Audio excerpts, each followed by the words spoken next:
Folks, hello and welcome to Tavern Chat. I am your host, Dirk Tenkar, your bartender in the OSR, your main proprietor at the Tenkar's Tavern blogs. Now, listen, I get information. Right now, I'm going to spitball based upon some of the information that I do have. That being said, because of the OGL fiasco, my my sources, my connections that had connections to the inside of WotC are pretty much no longer within that circle. So, like I said, some of this is spitballing, but some of this is based on what I've known, what I've seen. So, this part is not spitballing. ORC is certainly moving forward. I've been privy to some of the internal communications. Again, thanks to a number of sources. I am trying to put through some of the communications that I have access to an artificial intelligence rewrite. I want to remove any potential identifiers from the conversations before I share them. And after I do the rewrite, I want to make sure that the source in question is okay with me sharing from that. So, working on that. Stay tuned for that. So, what do we know about 2.0, OGL 2.0? Well, we know it actually achieved its goal.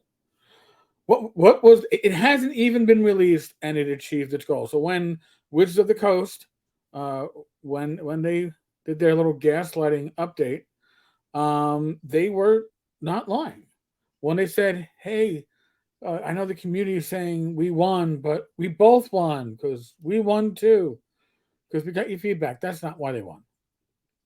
They wanted, most importantly, one thing from the release of the new OGL, whether it was 1.1 or 2.0. They wanted to either assimilate and bring under their control, including the morality clause. Don't forget the morality clause. We'll get back to that. Because they were quick to give up the royalties. They weren't very quick to give up, and from what I've seen, it's still out there. The rights to your work, but they got the major players who all of them refused to be assimilated like the Borg. They got them to willingly step off the playing field, right? They also, well, reluctantly, but willingly, they were put in a position that was untenable. And instead of saying, all right, well, we'll just take it,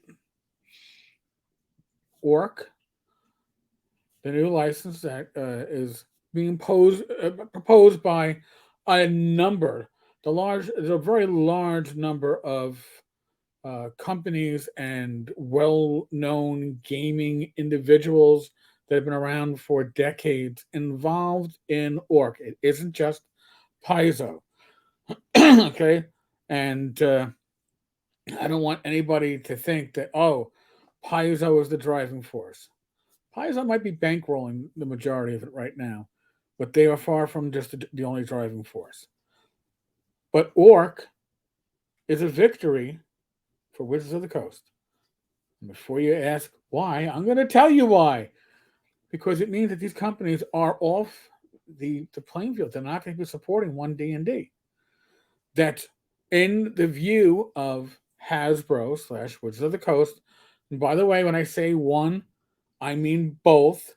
You can use them interchangeably. Don't want that with one or two trolls like, leave Brittany. I mean, leave Wizards of the Coast alone. They don't make their own choices. They're not in charge. They're one and the same. Okay, they're one and the same. I'm going to use them interchangeably. They got what they wanted. They got the major players. They got Kobold. They got Paizo. They got Trollord. They got a number of major players to throw their support, including Goodman Games, behind ORC, which means 5.0. It's a dead system. And I know 1D&D is going to be backwards compatible. I've heard it before. I'm sure they'll say it again. From what I am looking at, I'm strongly guessing it's going to be as backwards compatible as Pathfinder 2 and Pathfinder 1. It's going to be at least as much of a change as going from 3.0 to 3.5, which was far from insignificant and really killed a lot of cool settings, third party material with that change. They did the same. They did a year in advance, and all they had to do was let a leak happen. I don't believe they leaked it, but I don't believe they were upset when the leak started getting the reaction it did. I don't think that they were upset that these companies said, "Hell no, I'm not signing." I don't believe that they are upset of the community pushback until you hit them in the wallet. When you hit them in a wallet, when you hit them in a pocketbook, when you started taking money out of their hands, rumor has it that you better check if you're on an annual membership at D&D Beyond. Check to see when yours renews, because I've heard, and that is a rumor so far, because I've been hearing from multiple sources now that things have been getting renewed a week or two early, because they know people have their finger on the cancel button. So just make sure everything is getting renewed. I'm not saying, listen, if you really enjoy the service, I'm not saying walk away. But if it's an afterthought, it's one of those subscriptions that you let running in the background, like, oh my God, my Xbox subscription, which I haven't played my Xbox in a year. Yeah, you know what? Maybe you just want to give it a tap. So, when my prediction as to when we're actually going to see the release of OGL 2.0 or whatever they're going to wind up calling it. Maybe they won't even call it an open game license. Maybe they'll stop that part of the gaslighting. There are three parts to this time frame. First off, there's no way in hell I think that they're going to release it before ORC is released.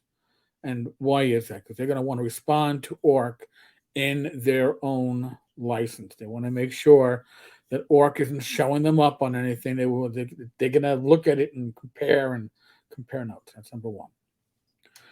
I also think it's very unlikely we'll see it before the release of the Dungeons and Dragons Honor Amongst Thieves. I'll be surprised if we see it within 2 months after the movie release. Why? Because they want this to die down. They want it to be going down the memory hole. And by releasing the new OGL, they're just going to bring all this shit to the surface. So don't expect to see anything. Don't expect them to verify or clarify what's happening with OSR material or prior material that's under the 1.0 or the 1.0A, and can you still publish it? Can you still sell it? They're going to let you twist in the wind if you're a publisher. They're not going to let you know. They're not going to make an announcement on that because it's to their benefit not to. The less you know as a competing publisher, the better. So now here's the other thing. They could, in theory, do what they did last time and hold off on OGL 2.0 until the release of 1D&D. What they're doing now is they're pushing potential publishers.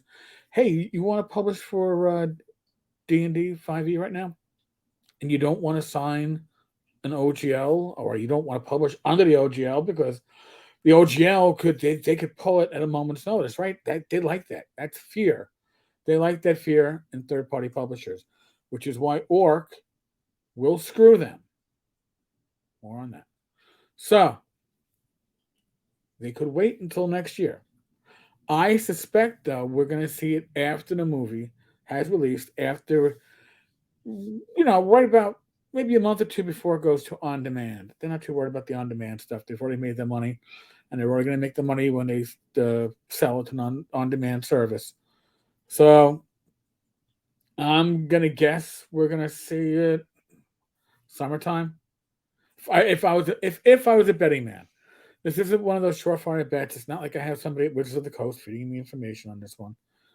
Wish I did. But it's an albatross for them to put it back out now. They want this to die down. They want the furor to die down. They knew this was going to be a down year. Now, going back to ORC, one of the things that people complained about and are still complaining about the Open Game License 1.1 and 2.0 is the morality clause.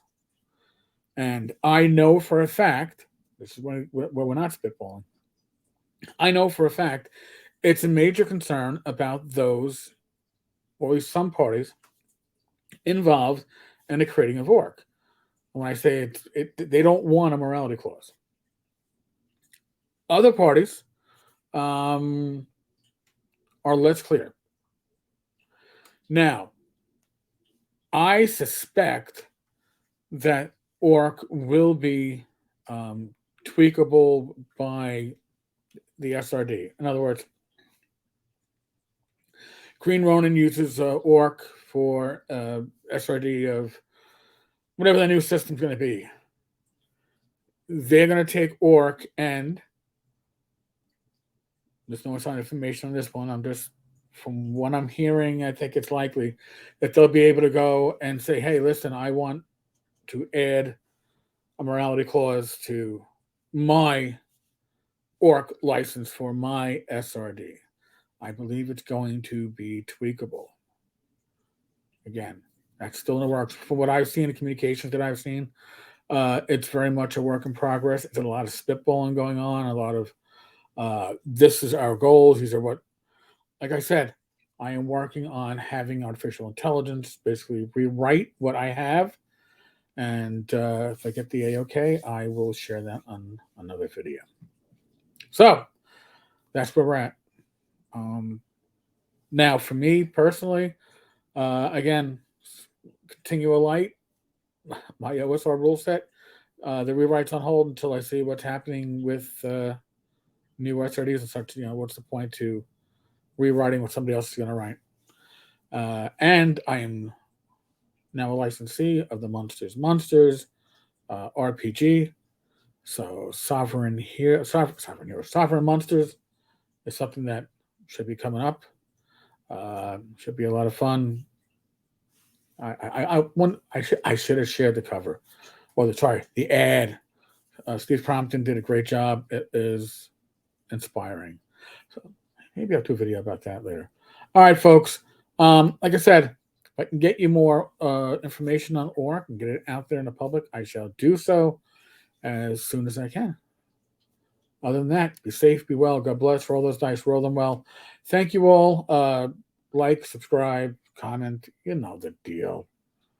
You've heard from everybody else. Oh, and a reminder, I am not giving out prizes in the comment section. If you have it, if you see something that is Tenkar's Tavern, Eric Tenkar, and I'm offering prizes if you send me a message via, I don't know, Telegraph or some other weird app, it's not me.